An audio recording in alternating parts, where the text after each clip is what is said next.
नमस्कार दोस्तों, नमस्कार बहनों। 91.2 मेगाहर्ट्ज की रेडियो तरंगों पर आप सुन रहे हैं उत्तराखंड मुक्त विश्वविद्यालय का कम्युनिटी रेडियो हेलो हल्द्वानी। तो दोस्तों, अंतर्राष्ट्रीय महिला सप्ताह हम मना रहे हैं, तो बहुत तरह तरह के कार्यक्रम हम आपके सामने लेकर आ रहे हैं। तो आज अभी इस वक्त हम मौजूद हैं फ्लोनिका आर्ट एंड ज्वेलरी की शॉप में, और नीता पांडे जी इस वक्त हमारे साथ मौजूद हैं, जो कि शॉप की ओनर हैं और एक एंटरप्रेन्योर हैं। अगर हम महिलाओं की बात करें तो महिलाएं तो साड़ी के साथ में एक इस तरह का रिश्ता होता है कि आप कितनी ही मॉडर्न लड़कियां हो जाएं, गर्ल्स नए समय की हों, जीन्स पहनने वाली, टॉप्स पहनने वाली या फिर वन पीस पहनने वाली गर्ल्स भी हों, तो साड़ी से उनका मोह जो है वो रहता ही है। कोई भी अच्छा ओकेजन होता है तो वो साड़ियाँ प्रीफर करती हैं पहनना। तो इसलिए आज हम आपको इस एपिसोड में बताएंगे कि किस किस तरह की, कितने तरह की साड़ियाँ होती हैं, फैब्रिक अगर हम फैब्रिक की बात करें, और क्या खासियत उन साड़ीज़ की होती हैं, और आजकल ट्रेंड में किस तरह की साड़ियाँ चल रही हैं, उनको पहनने का स्टाइल किस तरह का हुआ है, उसके साथ ब्लाउजेज के किस तरह के मैचिंग आजकल आ रही हैं। इस तरह की कुछ आर्ट और एथनिक साड़ियों की आज हम बात करेंगे। नीता जी, बहुत वेलकम है, बहुत स्वागत है आपका हमारे इस कार्यक्रम में। धन्यवाद, आपका भी बहुत बहुत धन्यवाद कि आपने महिला दिवस के उपलक्ष्य में आपने मुझे याद किया। और मेरा तो अभी एक तरह से देखा जाए, मैं बिल्कुल स्टार्टिंग में हूँ इस व्यवसाय की ओर। पहले मैं खैर घर से कर रही थी, अपने घर से मेरा काम चलता था। मैं ऑनलाइन अपना एक व्हाट्सएप ग्रुप के थ्रू सेल करती थी, और फिर धीरे धीरे मुझे लगा कि मुझे जो मेरे मित्र हैं, सबसे मेरा बहुत अच्छा मित्रता वाला एक व्यवहार हो गया, तो उनको भी था कि आप कहीं स्टार्ट करें।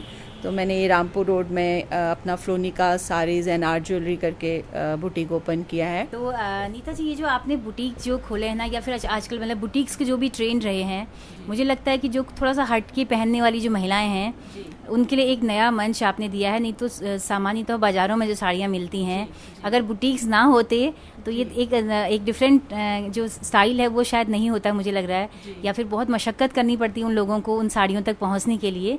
तो एक बहुत बड़ी बात है कि इतनी बेहतरीन हर स्टेट की साड़ियाँ, कांजीवरम से लेकर, मतलब आंध्रा से लेकर पूर्वोत्तर से लेकर कहाँ कहाँ की साड़ियाँ अपने हल्द्वानी जैसे छोटे से शहर में हम तमाम सारी महिलाओं को मुहैया कराई हैं। तो ये एक बहुत अच्छी बात है, क्योंकि रिश्ता देखिए ग्राहक और दोनों का होता है। हमारी ज़रूरत है और आप उसको हमें मुहैया करा रही हैं। बिल्कुल। तो कैसा लगता है पहले तो आपको कि मतलब कि अच्छी सी साड़ी की एक बुटीक आप रहें, यहाँ पर टाइम स्पेंड अपना करती होंगी, बिल्कुल डिफरेंट तरह की ज्वेलरी आपने रखी है। कैसा लगता है आपको ये वाला पेशा आपका अपना ही काम? बहुत अच्छा लग रहा है, मैं बहुत इंजॉय कर रही हूँ। और सबसे अच्छी बात कि मुझे इतने अच्छे अच्छे लोग मिल रहे हैं, जो आ रहे हैं उनसे एक रिश्ता सा जुड़ रहा है ना। और क्या कहते हैं, मतलब नए स्कूल टीचर्स मिले, जो मेरा अपना सर्कल था वो तो था ही, बट अपने आप मैंने बहुत ज़्यादा इसका अपनी शॉप का ना प्रचार प्रसार कुछ नहीं किया, बस चुपचाप एक शॉप खोल ली।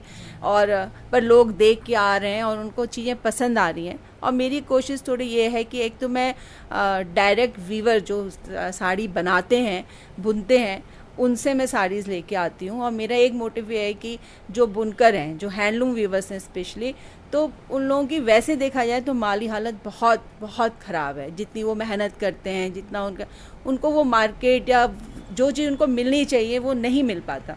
तो मेरा मेन ये है कि मैं मतलब एक छोटे से लेवल पे, अपने लेवल पे ये प्रयास करूं कि मैं उनका सामान लेके आऊं और उनके सामान को मेरे थ्रू मार्केट मिल जाए, तो ताकि मैं बार बार उनसे खरीदूं, तो उनकी भी सेल हो, और मैं कम प्रॉफिट मार्जिन में, बिल्कुल मिनिमम प्रॉफिट मार्जिन में मैं वो प्रोडक्ट अपने जो कस्टमर्स तक उनको पहुंचा सकूं।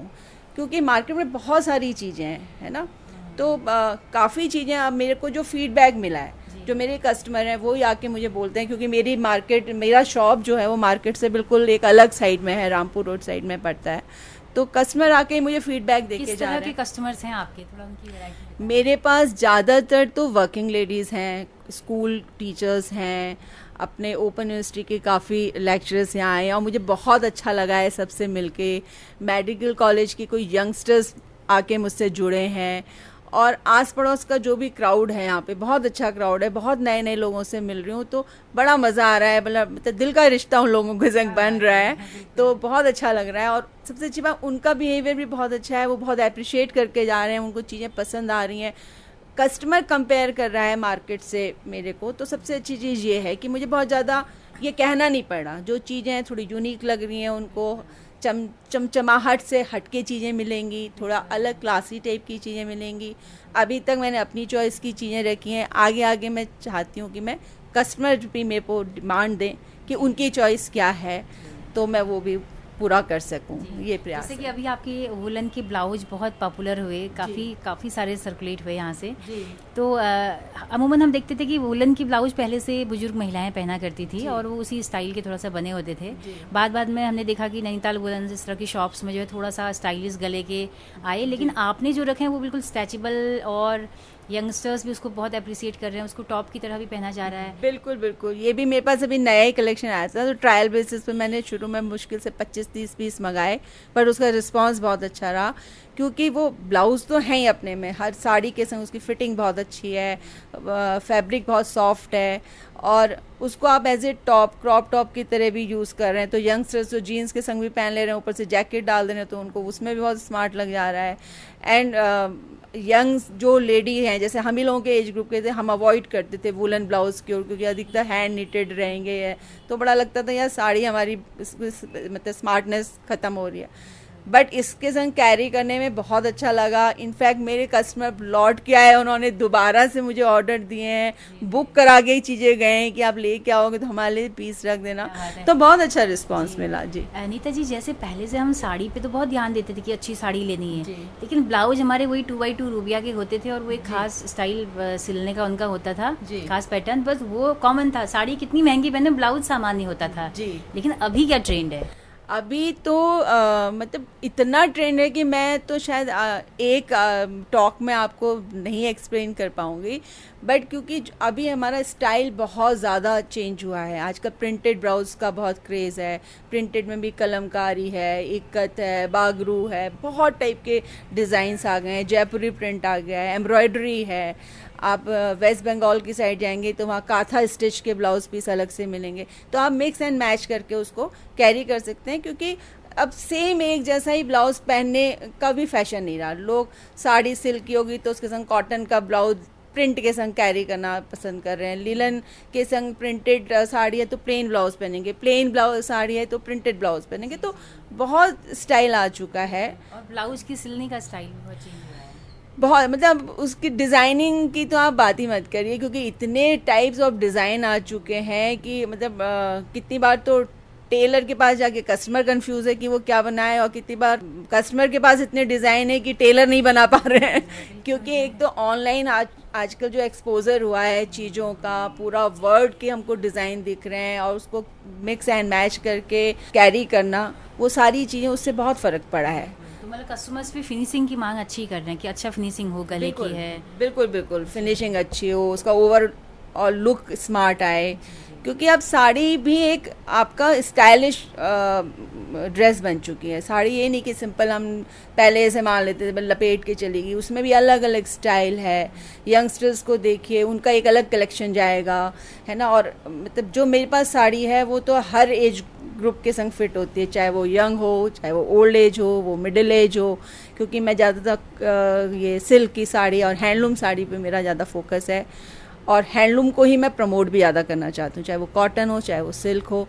तो मेरा मेन मोटिव यही है कि मैं उन वीवर्स को सपोर्ट करूँ। तो कलेक्शन मेरा बहुत डिफरेंट और बहुत अच्छा रहेगा। अगर आप लोग जो भी मुझे सुन रहे हैं, आप इंटरेस्टेड हैं, तो आप विज़िट करके देखिए और अपनी राय रखिए। अनीता जी, जब औद्योगिक क्रांति हुई थी ना, तो सबसे पहले जो उद्योग कारखाने लगे थे वो कपड़े के ही लगे थे, और भारत उसके लिए सबसे पॉपुलर बाजार था। मतलब महारानी एलिजाबेथ तक भारत के कपड़े, मलमल, यहाँ का रेशम पहना करती थी। तो यहाँ का पूरा ऐसी कमर टूटी हथकरघा उद्योग की, छोटे जो लघु उद्योग थे, तो हथकरघा को हम फिर से बढ़ावा दें, ये काफ़ी अच्छी पहल है आपकी। बिल्कुल, वही मेरा मेन मकसद है, क्योंकि मैंने तो पर्सनली जाके देखा है उन लोगों को कि जितनी वो मेहनत करते हैं, पूरा परिवार का परिवार एक साड़ी को बनाने में, हैंडलूम में 6-6 महीने लग रहे हैं। कोई ऐसा डिज़ाइन है तो पता चला 1-1 साल में एक साड़ी तैयार होती है। उसकी कीमत उन बेचारों को कुछ भी नहीं मिलती, क्योंकि ज़्यादातर क्या है, वो किसी ना किसी के लिए काम कर रहे होते हैं। उनका अपना तो उतना है ही नहीं कि वो मतलब धागा खरीदें, उसको डाई कराएं, देन वो बना के दें, तो उसमें वो उनके पास उतना पैसा नहीं है कि वो खुद से, तो वो किसी ना किसी बड़े उद्योगपति के संग जुड़े हैं जो कपड़े का व्यवसाय कर रहा है, वो उनसे बनवा रहा है, तो उनको बहुत कम मिलता है। तो अब इसी में से वो, जैसे कुछ साड़ी होंगी एक्सेस बन गई हैं या कुछ है, थोड़ा बहुत वो अपना निकाल लेते होंगे, तो वो साड़ियाँ हम डायरेक्टली उनसे लेके आ रहे हैं। तो जिसमें हम चाहते हैं कि वो उसको वो जिस भी रेट में देते हों। मैं ये नहीं कह रही, हो सकता है अब हर कोई बेचने वाला अपना कुछ तो प्रॉफिट लगा के बेचेगा, और मैं चाहूँगी भी अगर वो थोड़ा ज़्यादा में भी बेच रहे हो तो मैं उनसे लेना पसंद करूँगी, क्योंकि कहीं ना कहीं मुझे लगता है कि उनको मिलना चाहिए। तो नीता जी, अब हम आते हैं साड़ियों की वैरायटी पर, है ना। आम महिलाओं को हो सकता है कि उतना वैरायटी पता ना हो, तो हम चाहते हैं कि जानें कि किस स्टेट की क्या पहचान है, और हल्द्वानी के महिलाओं को आप क्या क्या पहनाना चाहती हैं। पहनाना तो बहुत बहुत कुछ चाहती हूँ, और उससे भी पहनाना चाहती हूँ कि चीज़ वो उनको सही चीज़ सही दामों पर मिले। ये नहीं कि मुंह मांगी कीमत मैं लोगों से मांगना शुरू कर दूँ किसी भी नाम पे, क्योंकि कई चीज़ें मार्केट में माइंड सेट के संग बन गई हैं कि ये चीज़ इतने की ही मिलती है। अब जैसे मैं अपना साउथ से कांजीवरम लेके आती हूँ। बेसिकली कांजीवरम क्या है, होने को सारा सिल्क एक है। हर जगह जहाँ पे जो साड़ी बनती है उस नाम से फेमस हो गई है। कांजीपुरम एक जगह है, तो वहाँ पे जो साड़ियाँ बनती हैं उसकी जो वीविंग है, उसकी जो स्टाइल है, वो अपने में एक फेमस स्टाइल बन गया है। तो वो कांजीवरम, वैसे वो कांजीपुरम है, वो वरम करके फेमस हो चुकी है। तो उसमें मेरे पास स्टार्टिंग रेंज जो है वो 8 साढ़े 8 हज़ार से मेरे पास ब्राइडल का कलेक्शन, जो ब्राइडल साइड का कलेक्शन है वो शुरू हो जाता है, और मैक्सिमम अभी मैंने वो अपने पास 15,000 तक का रखा है। इससे ज़्यादा का मैंने नहीं रखा है, क्योंकि मेरा अभी बिल्कुल नया काम है। धीरे धीरे लोग आएँ, ट्रस्ट करें, चीज़ें देखें, समझें, देन फिर मैं उसके आगे की भी कोई रेंज मंगाना चाहता, उससे हैवी कुछ मंगाना चाहते तो मैं फिर वो भी रखूँगी। और वैसे मेरे पास जो और भी कांजीवरम की जो साड़ियाँ, मैक्सिमम मेरा सारा सिल्क जो है वो कांजीवरम वहीं से आ रहा है, तो वो साड़ी कांजीवरम ही कहलाती है। तो 7,000 से भी मेरे पास 7 साढ़े 7 हज़ार से कांजीवरम सिल्क शुरू हो जाता है, बट वो ब्राइडल कलेक्शन में नहीं आता है ना। एंड बाकी पोचमपल्ली है, इक्कत है, और इक्कत कहाँ का है? इक्कत आंध्रा का, उसका एक अलग वीविंग है। बेसिकली वीविंग स्टाइल है, हाँ, वहाँ की जगह है जहाँ पे वो वीविंग होती है। पोचमपल्ली भी एक गांव है जहाँ पे उसका वीविंग स्टाइल अलग है, तो वहाँ से पोचमपल्ली डिज़ाइन हिट हो गया, तो देन वो पोचमपल्ली के नाम पे, जैसे बनारस का है, बनारस अपने में एक सिटी है, तो बनारस की जो वीविंग है जो वहीं होती है, तो बनारसी साड़ी हो गई। लखनवी चिकनकारी है, तो बेसिकली वो वहीं से ही फेमस हो गया, क्योंकि वहाँ से उसको प्रमोशन मिला। इसलिए यही कोशिश मेरी है कि मैं इन सब जगहों से थोड़ा थोड़ा कलेक्शन रखूं। अभी बहुत छोटा सा बुटीक है मेरा। वैरायटी मेरा भागलपुर से सिल्क आता है, भागलपुरी सिल्क है, लिलन है, प्योर हैंडलूम लिलन मैं रखती हूँ। वेस्ट बंगाल से मेरा कॉटन आता है, वो सब हैंडलूम कॉटन है, सॉफ्ट कॉटन है, प्लस आर्ट सिल्क भी रखती हूँ जो सूरत का मैन्युफैक्चरर है। मैक्सिमम मार्केट सूरत की साड़ियों से कवर अप है, तो क्योंकि वो वाला क्राउड भी बहुत ज़्यादा है लोगों अच्छा, उसको आर्ट सिल्क कहेंगे? वो आर्ट सिल्क है, वो टोटली सूरत का जो भी सामान है वो टोटली आर्टिफिशियल सिल्क, या क्योंकि वहाँ का जो वेदर है वहाँ प्योर का थ्रेड नहीं चल पाता, उनको कुछ ना कुछ उसमें सिंथेटिक मिक्स करना ही पड़ेगा, अदरवाइज वहाँ का जो क्लाइमेट है वो प्योर को नहीं कर पाता। और वहाँ सारा जो वीविंग होता है वो मशीन पे होता है, सारी साड़ी वहाँ पावर लूम की बनी होती है, कोई हैंडलूम का काम नहीं होता, और वो टोटली सिंथेटिक है ना। और सिंथेटिक में भी क्या है कि आर्ट सिल्क का भी वैरायटी है, उस सिल्क में भी बहुत सारी क्वालिटी है, अलग अलग रेंज है, प्रीमियम रेंज भी है, मिडिल रेंज भी है, लोअर रेंज भी है, डिपेंड कि वो उसके थ्रेड के ऊपर आता है ना, उसकी डिज़ाइनिंग पे फ़र्क पड़ जाता है। तो मैं ये नहीं कहूँगी कि आर्ट सिल्क है कि कैरी करना बहुत आसान है, उसकी मेंटेनेंस बहुत आसान है, उसमें कीड़ा लगना, ख़राब होने की चांसेस बहुत कम होती है, तो और अंडर बजट रहता है, मतलब हर कोई अफोर्ड कर सकता है। अब कोई एक 15,000 की साड़ी हर कोई नहीं ले सकता कांजीवरम, बट सूरत ने उस चीज़ की कॉपी करके आपको वो 3-4 हज़ार में भी वो साड़ी अवेलेबल करा दे रहा है, तो भी ठीक है। जो 15 में नहीं शौक पूरे कर सकता वो 3 में तो कर ही लेगा। अच्छा, इसमें कॉपीराइट के इशू नहीं आते हैं? ऐसे जैसे कोई इशू नहीं है, क्योंकि वो तो डिज़ाइन है, आप कहीं से भी कॉपी कर लोगे। पर ये है कि जो साउथ के व्यूवर्स हैं जिनसे जैसे मैं ही लेके आती हूँ, वो क्या कहते हैं एकदम से, मतलब जैसे वो मेरे से जुड़े हैं, उनको ये ट्रस्ट है कि भाई ये मैं आगे फॉरवर्ड नहीं करूँगी, तो वो मुझे डिज़ाइंस भेज देते हैं। बेसिकली आजकल तो क्या है, यूट्यूब में आप देखो इतने सारे डिज़ाइन है, लोग अपने चीज़ें दिखाते हैं, तो कॉपी करने वाला तो वहाँ से भी डिज़ाइन क्लिक करेगा और कॉपी कर लेगा, तो वहाँ पे तो आप उसको तो कहीं कंट्रोल कर ही नहीं सकते हो। भाई ये कि आप क्वालिटी कंट्रोल कर सकते हो, वो चीज़ जो प्योर की चीज़ तो प्योर ही रहेगी और मिक्स ही रहेगी। तो बहुत अच्छे से आपने बताया कि किस किस तरह की फैब्रिक की साड़ियाँ होती हैं। तो नीता जी, साड़ी अगर हम पहनते हैं, हमने ब्लाउज की बात तो कर ही ली क्योंकि ब्लाउज से ही साड़ी स्टाइलिश आजकल बन रही है, लेकिन अगर ज्वेलरी की बात ना करें तो मुझे लग रहा है सब कुछ अधूरा सा होगा, है ना? तो ज्वेलरी कौन कौन सी ट्रेंड में चल रही है और आपके पास कौन कौन सी मौजूद है? मेरे ट्रेंड में तो खैर बहुत, उसमें भी जैसे साड़ियों की इतनी वैरायटी है, वैसे ज्वेलरीज की भी आजकल बहुत ज़्यादा वैरायटी है। देन जैसे आजकल ऑक्सीडाइज बहुत ज़्यादा इन है, और ख़ास तौर पे लिलन की साड़ीज़ के संग लोग ऑक्सीडाइज ज्वेलरीज पहनना पसंद करते हैं। ऑक्सीडाइज ज्वेलरी जो मेटल की जो होती है, हाँ, ब्लैक मेटल जो आता है वो, तो मेरे पास उसका भी प्रीमियम रेंज है एंड एक नॉर्मल रेंज भी है। दूसरा मैं नेपाली ज्वेलरी जो होती है वो मेरी बहुत अच्छी सेल होती है, वो भी बहुत हर टाइप की साड़ी के संग वो भी बहुत अच्छी जाती है, चाहे आप सिल्क कैरी करें या लिलन करें या कॉटन करें। बाकी मेरे पास राजस्थान का कुंदन है, कुंदन भी मेरे पास हाई क्वालिटी होता है, मैं लो क्वालिटी पे डील नहीं करती, सारा एक्सपोर्ट क्वालिटी मेरे पास सामान रहेगा। मेरे पास क्या कहते हैं, ये ऑनेक्स बीड्स पे जो होता है, जो हाई क्वालिटी ऑनेक्स है, इन सब की मैं मालाएं रखती हूँ। तो मतलब आपको मेरे पास आएंगे तो जो ज्वेलरी सेक्शन है वो भी आपको एक अच्छा क्लास चॉइस मिलेगी, तो और रेंज बहुत सही मिलेगी। ये नहीं कि मेरे पास चीज़ें हैं तो मैंने बहुत हाई रेंज पे है, वो बहुत अफोर्डेबल रेंज पे आपको एक क्वालिटी आइटम मिलेगा। अच्छा, ज्वेलरी के साथ में अगर हम पार्टी में जा रहे हैं या कहीं मार्केट भी जा रहे हैं तो एक स्टाइलिश पर्स या ऐसा कुछ भी ट्रेंड में आजकल है, खासकर शादियों में तो है ही। हाँ। तो आपके पास ये जो है, जो हमारा पिछोड़ा होता है पहाड़ का, उसके प्रिंट के कुछ बैग वैग दिख रहे हैं आपके पास? वो भी हम लोग बनवाते हैं क्योंकि आजकल काफ़ी उसका ट्रेंड है कि पिछोड़ा पोटलीज वगैरह, तो वो चीज़ मैं अधिकतर ऑर्डर पे बनाती हूँ। जैसे मेरे पास शादी वादी के लिए जो लोग शॉपिंग करने आते हैं उनकी डिमांड रहती है, तो उनके मैं ऑर्डर पे बनवा देते हैं। या और बाकी मेरे पास जैसे जयपुरी टाइप की जो पोटलीज होती हैं, जरी वर्क वाली एंड हैंड क्लचेस वगैरह होते हैं, वो सारी चीज़ें मैं रखती हूँ। एनवलप्स है मेरे पास, फैंसी एनवलप जिसमें आप कैश रख के दे सकते हो। तो मतलब मेरी छोटी सी शॉप में जितना मैक्सिमम हो सकता है मैं उसको कवर करने की कोशिश कर रही हूँ कि कोई मेरे पास आता है तो उसको या गिफ्ट पर्पज़ से ले ले वो, या अपने पर्सनल पर्पज़ से ले ले। हम ही महिला संगीत में जाते हैं, एक छोटा सा हमें पर्स चाहिए होता है जिसमें एक मोबाइल आ जाए एंड एक हैंकी रख लें, तो उस टाइप के लिए छोटे छोटे 100, 150, 200 तक की रेंज के बहुत अच्छे मेरे पास आपको जयपुरी स्टाइल के पर्स एंड पोटलीज मिल जाएंगी। बाकी चीज़ें तो रहती है कि हम, कोशिश मेरी रहती है कि अगर मैं उसको अरेंज करा सकूं कस्टमर की रिक्वायरमेंट को, तो वो मेरी अपनी ओर से पूरी कोशिश रहती है कि मैं वो चीज़ का अरेंज करके दे सकूँ उन्हें। तो नीता जी, हल्द्वानी शहर बहुत तेज़ी से बदल रहा है, यहाँ का जो क्राउड है किस तरह से आप उसे देखती हैं? उनका कपड़ों को लेकर जो सेंस है वो डेवलप क्या हो रहा है यहाँ पर भी?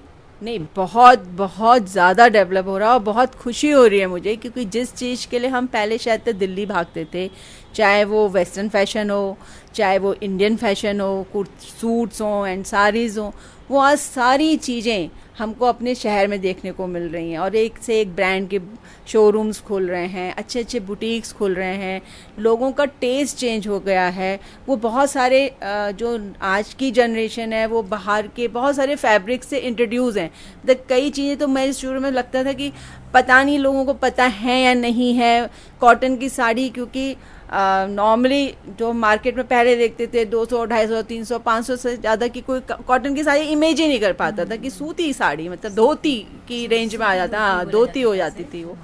तो जब मैं शुरू में यहाँ साड़ीज़ लेके आई हैंडलूम कॉटन साड़ी, तो मुझे यही लगा कि 3-3,500 की साड़ी कोई सूती एक्सेप्ट कर पाएगा कि ये साड़ियाँ इतनी सूती साड़ी, मतलब वो तो अब पर। लेकिन टचवुड जब मैं लेके आई मुझे लगा कि नहीं यार, चॉइस तो यहाँ बहुत चेंज हो गई, क्योंकि मेरे हस्बैंड भी डिफेंस सर्विसेज वाले हैं, तो मैं उनके संग अधिकतर बाहर ही रही हूँ, तो बीच बीच में आना जाना मेरा लगा रहता था। तो जब मैं यहाँ आई मुझे इतना अच्छा चेंज लगा कि एक बारी मैंने एग्जीबिशन लगाई थी और मैं टोटल उस पर अपना हैंडलूम लेके गई थी। मेरी वो सारी चीज़ें ऐसे हाथों हाथ बिकी हैं और उसमें ये फीडबैक आया कि यही साड़ियाँ हम फैब इंडिया 6 से 7 हज़ार में लेते हैं, जो आप 3,000, 2,500 और 3,500 में भेजी हैं टोटल, और बहुत अच्छा। तो मुझे बड़ी खुशी हुई कि आज का जो क्राउड है वो नई नई चीज़ों से इंट्रोड्यूस है, वो यहाँ चाह रहा है और मैं उनको वो चीज़ें प्रोवाइड दे पा रही हूँ और बहुत रीज़नेबल प्राइस में।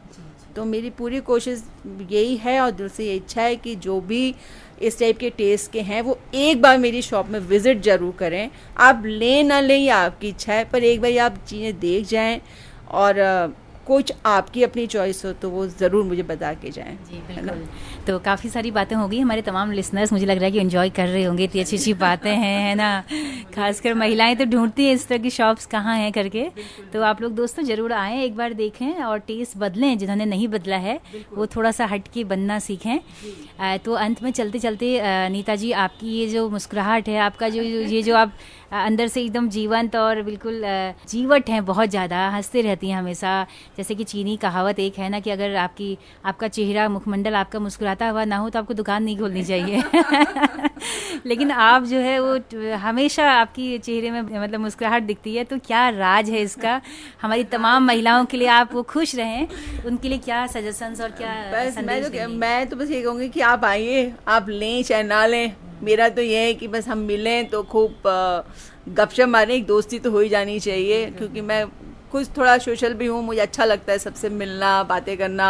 एक देखिए 2 दिन की ज़िंदगी है, इसमें भी खुश होके भी नहीं जी पाए, हम किसी को कुछ नहीं तो दे पा रहे तो हंसी तो दे ही सकते हैं एटलीस्ट, है ना। तो खुश होके मिल तो सकते और हैं। अच्छा पहनना भी हमें बहुत खुशी देता है। बिल्कुल। तो मेरा तो है ही कि आप पहनते हैं तो स्माइल के साथ पहनिए, है ना। तो स्माइलिंग ज़रूर होनी चाहिए चेहरे में, तो अच्छा भी लगता है। तो आप जब आएँ तो आपका मोस्ट वेलकम है। बिल्कुल। तो बहुत शुक्रिया नीता जी, इतना वक्त हमारे श्रोताओं के साथ बांटने के लिए। चलिए धन्यवाद आपका। और मैं चाहूँगी कि आगे भी आप आएँ और मेरे पास जो भी चीज़ें हैं तो मैं आपके थ्रू जनता को बता सकूं और जनता भी ज़रूर आए मेरे पास। अच्छा, एक सवाल अंत में ध्यान आ रहा है मुझे कि क्या हमारे उत्तराखंड का भी कोई ऐसा स्टाइल हो सकता है? जैसे हम देख रहे हैं कि बीच में भांग से बहुत सारे कुछ बनाए गए हैं, तो ऐसा कुछ आप कभी सोचा इस दिशा में आपने कुछ ऐसा? अभी तो इस फैब्रिक बनाने के विषय में तो खैर नहीं सोचा, क्योंकि तो बहुत ही एक अलग टाइप का फील्ड है। पर हाँ, मैं प्रिंटिंग को लेके ज़रूर प्लान कर रही हूँ कि जो हमारी एपर आर्ट है या जो आपका हमारा ये रंगवाली आर्ट है, तो उसको लेके कुछ हैं आइडियाज़ दिमाग में कि हम उसको कैसे अपने जैसे मधुबनी आर्ट है, मधुबनी की साड़ीज़ हैं, तो मैं यही चाह रही हूँ कि इसी टाइप की कुछ चीज़ें हम साड़ीज़ दुपट्टास में धीरे धीरे इंट्रोड्यूस करें कि वो हैंड पेंटिंग की ओर जाए। तो मुझे लग रहा है पिछौड़ा इसमें टॉप में रहेगा अगर हम उस तरह पिछौड़ा, की। हाँ, बट वही है कि पिछौड़े को आप किस तरीके, जैसे मतलब पिछौड़े का जो प्रिंट है उस प्रिंट में जैसे बीच में जैकेट वगैरह कुछ निकली तो लोगों ने विरोध किया कि ये तो एक शुभ काम का वो है। बेसिकली क्या है ना कि चीज जैसे पिछौड़ा है वो भी सही बात है, क्योंकि आप हर चीज में पिछौड़े को भी मत डालिए, क्योंकि उसकी अपनी एक गरिमा है, उसकी मर्यादा को वो बना रहना चाहिए। जैसे बहुत सारी जगहों में क्या होता है, साड़ियों में हम भगवान की फोटोज प्रिंट करा देते हैं या स्वास्तिक लगा देते हैं या ओम लिख देते हैं। ठीक है, वो सब चीज़ें, पर कहीं ना कहीं वो चीज़ें मुझे पसंद नहीं आती पर्सनली, क्योंकि जो भी है हम भगवान की फ़ोटो हमने अपने बदन में लपेट रखी, हम उस जगह 10 जगह हम उसमें बैठ रहे हैं, उठ रहे हैं, हमारे हाथ लग रहे हैं, हम उसी साड़ी को पहन के टॉयलेट में भी जा रहे हैं, तो जो भी है वो एक शुभ चीज़ है, उसको उसकी मर्यादा भी बनी होनी चाहिए। लेकिन बाजार ये कहता है कि अगर आपको कहीं दिखना है, अपनी पॉपुलर होना है, तो आपको चीज़ों का बाजारीकरण मतलब प्रोफेशनलिज्म करना होगा।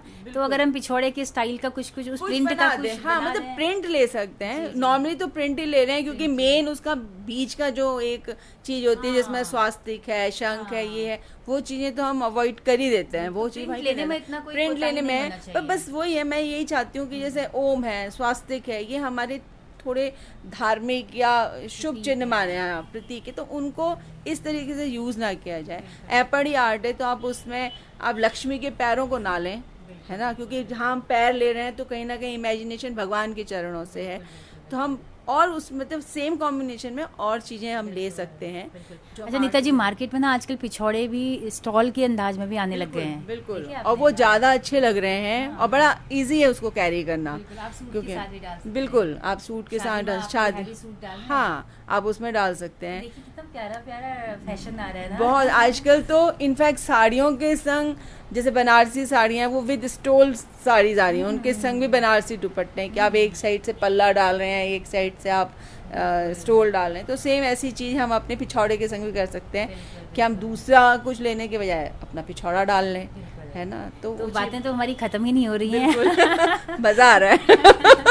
तो फिर मिलते हैं नेक्स्ट किसी एपिसोड के साथ। बिल्कुल। अभी गर्मियाँ आ रही हैं, तो अब गर्मियों में क्या क्या कलेक्शन आप रखेंगे इस पर हम बात करेंगे। बिल्कुल, अब कॉटन कलेक्शन जब आएगा तो तब आप आइए, मैं आपको बताऊंगी कहाँ कहाँ से क्या क्या कॉटन कलेक्शन आ रहा है। बिल्कुल बिल्कुल। तो बहुत शुक्रिया अनीता जी फिर से। बिल्कुल बिल्कुल, धन्यवाद। महिला दिवस की आप सबको बहुत बहुत बहुत तहे दिल से बधाई। धन्यवाद। तो दोस्तों आप सबका भी बहुत बहुत शुक्रिया इस कार्यक्रम में अंत तक हमारे साथ बने रहने के लिए, हम दोनों को झेलने के लिए।